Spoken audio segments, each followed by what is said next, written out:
सरोज रज निज मन मुकुर सुधार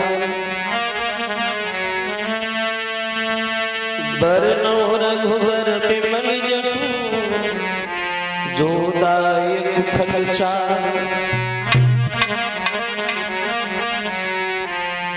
बुद्धिहीन तन जाने और सुमिरे पवन कुमार बल बुद्धि विद्या देहु मोहि सोहर कलेश विकार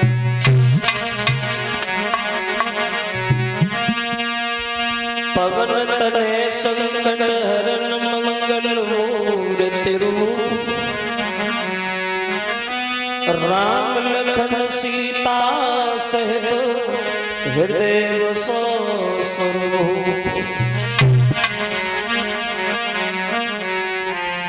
तो तुई काली तुई कालिकाय तू कालन को काल आदि शक्ति आनंदमयी माँ खीरे की लक्ष्मी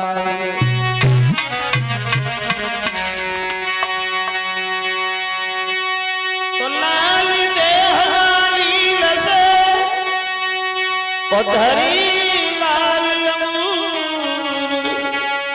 वज्र देह तानव दलन सुजय जय जय कपिसु बोली गोविंद भगवान की।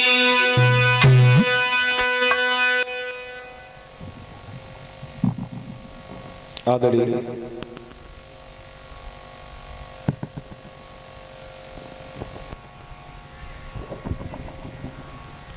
सभा में उपस्थित हमारे सभी श्रोता बंधु, आज ये भगवान की पावन कथा को चलते हुए जो ये छठवां दिन है, भगवान की पवित्र कथा श्रवण कराते हुए व्यास के पुत्र श्री सुखदेव जी समझा रहे। सुनिए महाराज परिचय। प्रसंग जहां चल रहा था भगवान यादव सरकारी योगी राजा कृष्ण के बारे में कि भगवान कन्हैया का अवतार तो जो हुआ है मथुरा की जेल खानों में, और इनकी बधाई जो नंद के घर गोकुल में बजाई गई। 5 दिन के जब भगवान श्याम सुंदर हुए तो 5 दिन की उम्र में पूतना जैसी भयानक राक्षसी का वध किया। 27 दिन की उम्र में सक्टासुर तृणावत को मारा। जब ये दोनों भाई कृष्ण बलराम और समझदार हुए तो सबसे पहले इन्होंने माखन चुराने का काम शुरू किया। गोपियों के घर में जाते हैं श्याम सुंदर, ग्वालों को साथ लेकर के माखन को खाते हैं तो गोपियां भगवान कन्हैया की शिकायतें करती हैं। यशोदा की करी शिकायतें करने आती हैं, इसी बहाने से भगवान के दर्शन भी करती हैं। एक दिन श्याम सुंदर अपने घर में चोरी करते हुए पकड़े गए। ग्वाल बाल बोले, आज किधर जाओगे श्याम, कल तो गोपी ने पकड़ लिया, आज किधर चोरी करोगे कन्हैया। तो मनसुखा बोला, श्याम सुंदर आज हम लोग अपने घर में चोरी करेंगे, क्योंकि अगर चोरी करना सीखे तो सबसे पहले घर में चोरी करें। चोर तो घर से ही बना जाता है, क्योंकि घर में अगर पकड़ भी जाओगे तो उतनी मार नहीं पड़ेगी जितनी बाहर पड़ती है। तो बोले चलो यशोदा के घर चलो। अब सबने सलाह मिलाई, यशोदा घर पे नहीं है। ग्वाल बाल अंदर प्रवेश करेंगे। मनसुखा ने गागर उठाई, जमीन में मार दी, गागर टूट गई, माखन फैल गया, खाने लगा। अब मनसुखा माखन भी खा रहा है और बातें भी खूब कर रहा है। लाला आज बहुत आनंद आ रहा है माखन खाने में। कन्हैया बोले, हाँ मनसुख भैया आनंद क्यों नहीं आएगा, आज हमारी फूटी, कल जब तेरी फूटेगी तब हम पूछेंगे आनंद आ रहा है या नहीं आ रहा। तब तक मैया यशोदा जो थी वो घर के अंदर घुस गई और जैसे ग्वालों को देखा तो ग्वालों को तो छोड़ दिया, कन्हैया का हाथ पकड़ा, इधर आओ श्याम, आज तक तुम हमसे झूठ बोलते रहे, हमेशा कहते रहे कि हम चोरी नहीं करते, और जब तुम अपने घर में नहीं माने तो भला दूसरे के घर में कैसे मानते होगे श्याम। तो कहा जो कन्हैया है वो बहाना बनाने लगे, मैया ना तो हमने माखन खाया और ना हमने गागर तोड़ी। यशोदा बोली आंखों के सामने झूठ कह रहे, माखन नहीं खाया, गागर नहीं तोड़ी, गागर सामने पड़ी है, मुंह से माखन लगाया, कह रहे हमने नहीं खाया। बोले नहीं माँ, गागर हमने नहीं तोड़ी है, हम तो दरवाजे पे खेल रहे थे, तुम आई तुमसे थोड़ी देर पहले हम घर में घुसे, हमने ये माखन नहीं खाया। और माखन जो मुंह में लगाई है हमने अपने हाथों से ऐसे थोड़ी लगा लिया, मैं खा रहा था। अरे एक मक्खी मुंह में बैठ गई तो हमने उसे मारा तो वो माखन मुंह में लग गया, लेकिन गागर की बात है तो गागर हमने नहीं तोड़ी। बहाना बनाने लगे भगवान और बोले नहीं तू बड़ा भोली है, तुझे एक बात नहीं पता, वो तो हम घर में रहते, तुम तो घर से बाहर चली जाती हो। कहने लगे भगवान कि मैया घर में कजरी बिल्ली और बेहद चोरनी दिखाती है।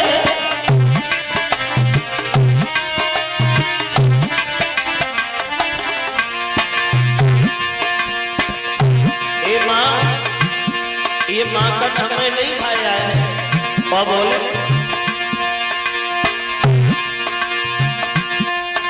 मैया घर में कजरी बिल्ली बेहद चोरनी दिखाती है, वो बर्तन तोड़ गिराती है, तू मेरो दोष लगाती है।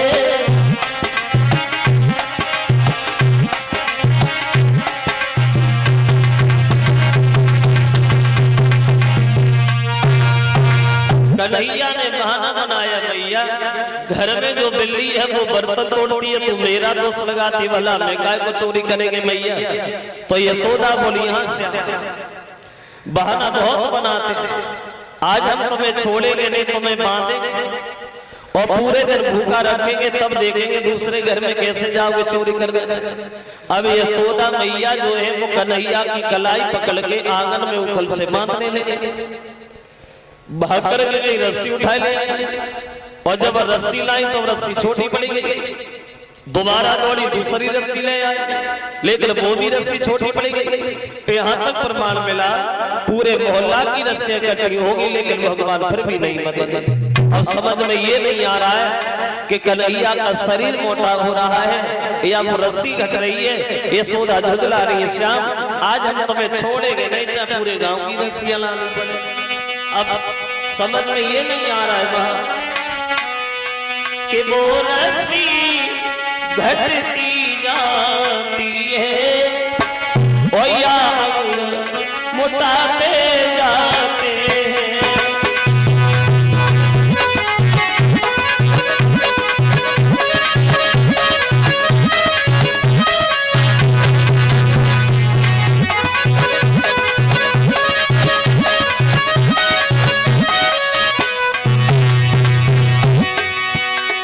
समझ में ये नहीं आ रहा है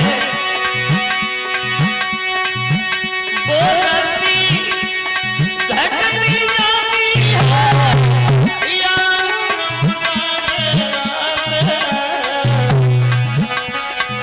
ये सुधार लगाती जाती है, कहाँ मुस्काने जाती है।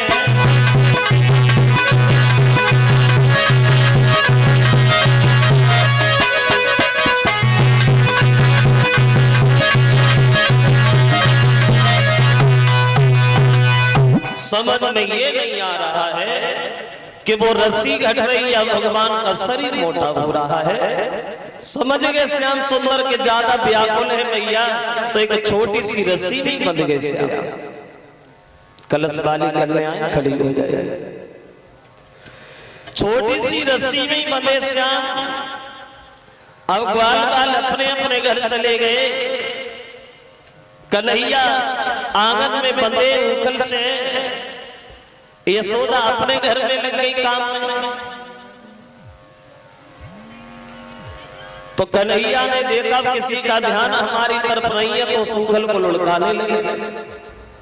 उस उखल को लुढ़काते लुढ़काते दरवाजे पे पहुंच गए। दरवाजे पे यमुना अर्जुन नाम के दो वृक्ष खड़े, उनके बीच में जाके फंसाया और धीरे से झटका मारा तो वे दोनों वृक्ष टूट गए। दोनों वृक्षों से दो पुरुष प्रकट हो गए जो कन्हैया को देख के खूब हंसे।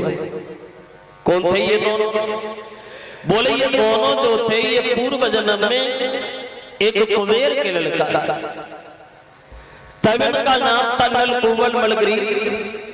कैलाश पर्वत पर निवास करने वाले भोले बाबा के वरदानी। लेकिन ये दोनों घमंडी बहुत थे, अपने ऊपर घमंड बहुत ज्यादा था।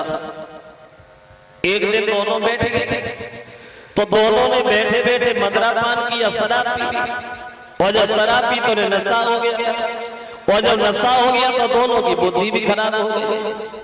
और एक बात ध्यान रखना, शराब और बुद्धि में कभी नहीं बनी। शराब और बुद्धि दोनों इकट्ठे कभी नहीं रहे। शराब अंदर और बुद्धि बाहर। शराब और बुद्धि की बहुत बड़ी दुश्मनी है। तो दोनों ने शराब पी, जब नशा हो गया तो इनकी बुद्धि भी खराब हो गई। अब होगा ऐसा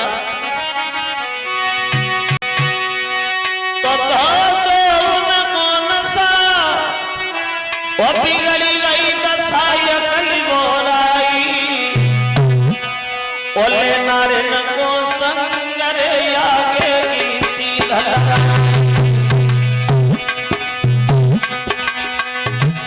नशा हो गया और उसी नशा में अपनी पत्नियों से बोले वे चलो आज स्नान करेंगे, नहाएंगे। सरोवर के किनारे पहुंचे, बोले ऐसे नहीं नहाएंगे। कैसे नहाएंगे? बोले आज हम लोग वस्त्रहीन होके नहाएंगे, नग्न होके नहाएंगे।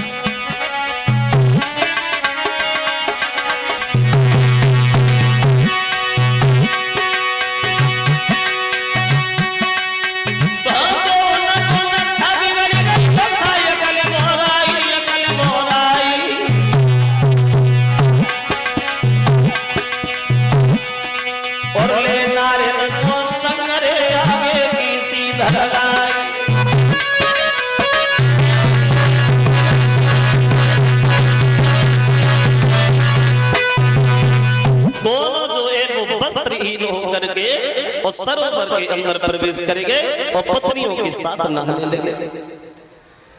अकस्मात देवर्षि नारद उस रास्ता से निकलते हुए गए तो दोनों पत्नियां भागी, अपने वस्त्र जो किनारे पे रखे वो पहन लिए।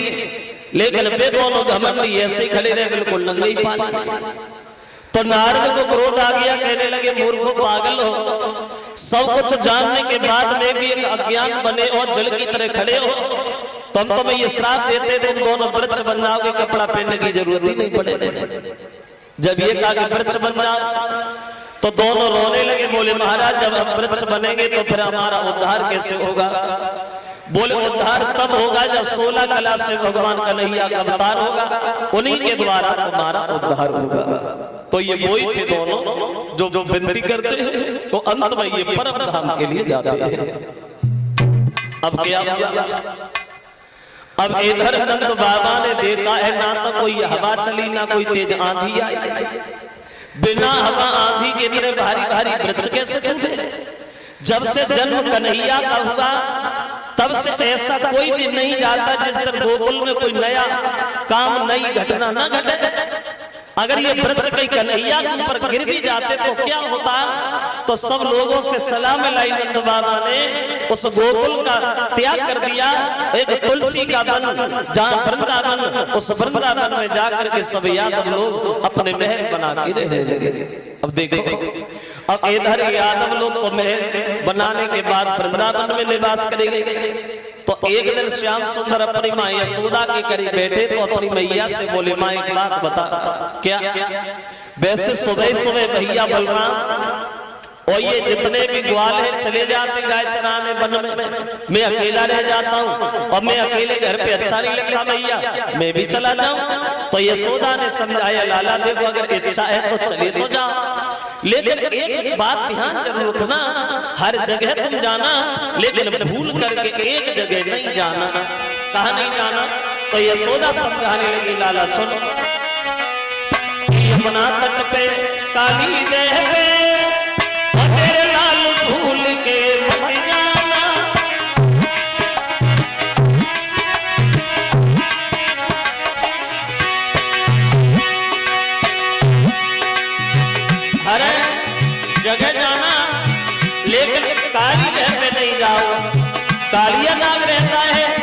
पानी में सैलाब हो गया है मोहन।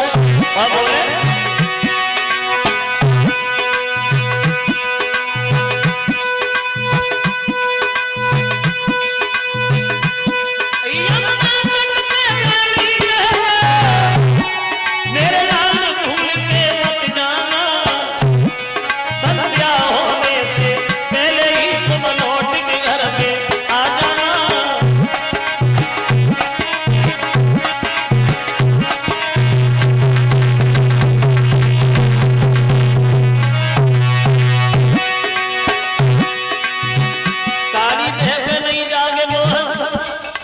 कालिया नाक बहता है, इस वजह से पानी में सैला है।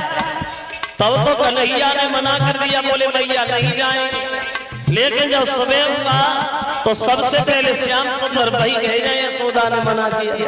देखा कि बड़ा सुंदर जगह है, तो कन्हैया ने बंसी उठाई और बजाने लगे। वहां हुआ ये